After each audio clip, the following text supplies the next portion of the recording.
आजादी का सुलगता अंगार हूं मैं, आजादी का सुलगता अंगार हूं मैं, प्रलय का क्षुब्ध पारावार प्रचंड गांडीव की डंकार हूं मैं।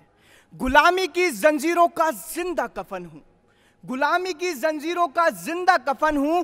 आजाद हिंद फौज की रगों में खौलता खून हूं मैं। अरे जख्मी चीखते भारत के प्रतिशोध का जलता आक्रोश, फूटते ज्वालामुखी सा क्रांति का उद्घोष। सुभाष चंद्र बोस हूं मैं, सुभाष चंद्र बोस हूं मैं। संसद भवन के इस ऐतिहासिक केंद्रीय कक्ष में उपस्थित माननीय लोकसभा अध्यक्ष जी, मां भारती की सभी संतानों को मेरा आदाब, नमस्कार। मैं मोहम्मद शारिक शबाब जैदी, अखंड भारत के ऐतिहासिक भूखंड बरेली, कस्बा सेतल से नेहरू युवा केंद्र बरेली, उम्मीदों के प्रदेश उत्तम प्रदेश का प्रतिनिधित्व करते हुए आज आप सभी के समक्ष नेताजी सुभाष चंद्र बोस, अमृतकाल में उनका जीवन और विरासत विषय पर अपने विचार प्रस्तुत कर रहा हूं।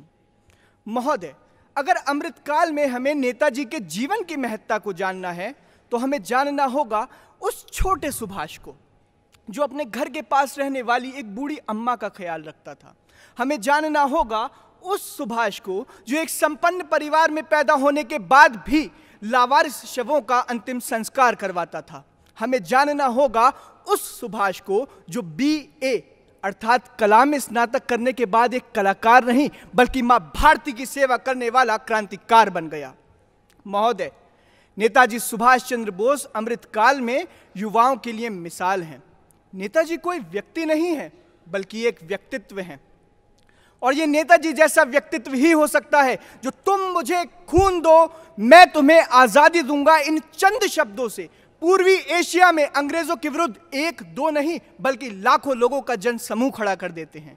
ये नेताजी ही हो सकते हैं जो ICS की परीक्षा चौथे स्थान के साथ उत्तीर्ण करने के बाद केवल ये कहकर त्यागपत्र दे देते हैं कि मैं रामकृष्ण परमहंस और विवेकानंद के आदर्शों पर चलने वाला सुभाष अंग्रेजों की गुलामी नहीं कर सकता। और उनके इसी पराक्रम को याद रखने के लिए 8 सितंबर 2022 को जब दिल्ली में राजपथ का नाम बदलकर कर्तव्य पथ किया गया तो हमारे देश के माननीय प्रधानमंत्री श्री नरेंद्र मोदी जी ने वहां पर नेताजी की प्रतिमा का अनावरण भी किया। आप इसका कोई भी कारण मान सकते हैं, लेकिन मेरी नजर में यह संकेत और संदेश है इस बात का कि अगर भारत का प्रत्येक नागरिक, भारत का प्रत्येक युवा नेताजी सुभाष चंद्र बोस की तरह कर्तव्य पथ का अनुसरण करे तो वो दिन दूर नहीं जब हमारा देश भारत फिर से विश्व गुरु भारत होगा।